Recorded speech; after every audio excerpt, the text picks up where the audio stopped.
നിനക്ക് വേണ്ടി എന്റെ ജീവൻ ഞാൻ കൊടുക്കും. പിടിക്കാൻ വന്ന പടയാളിയെ വെട്ടാൻ വേണ്ടി മുക്കുവന് വശമില്ലാത്ത വാള് കയ്യിലെടുത്ത് പിടിച്ചു വീശി കർത്താവ് തിരുത്തൽ കൊടുത്തു. വാൾ അതിന്റെ ഉറയിലിടുക. എന്റെ ഗുരുവും നാഥനുമായവനെ തൊടാൻ നിനക്കാര് അധികാരം തന്നടാ എന്ന് ചോദിച്ച് പടയാളിയുടെ നേരെ വാളോങ്ങാൻ തന്റെ ഇടം കാട്ടിയ ഒരു പത്രോസ് പിന്നീട് ഞാൻ അവനെ അറിയുക പോലുമില്ലെന്ന് പറഞ്ഞ് ദൈവനിഷേധം നിരാസം നടത്തുകയും ചെയ്യുകയാണ്.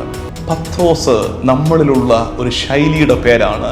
തീ കായുന്നതിന്റെ അരികിലിരുന്ന് എന്നെ തള്ളിപ്പറഞ്ഞ പത്രോസേ, ഞാൻ വീണ്ടും നിനക്കായി ഒരു തീ കൂട്ടിയിരിക്കുന്നു. യോഹന്നാന്റെ പുത്രനായ ശിമയോനേ, നീ എന്നെ സ്നേഹിക്കുന്നുവോ? ഏത് സാഹചര്യത്തിലിരുന്നാണോ എന്നെ തള്ളിപ്പറഞ്ഞത്, അതേ സാഹചര്യത്തിൽ കർത്താവിനെ ഏറ്റുപറയാൻ കർത്താവ് അവസരം കൊടുക്കുകയാണ്. പത്രോസ് പറയുന്നു, കർത്താവേ, ഞാൻ അങ്ങയെ സ്നേഹിക്കുന്നു.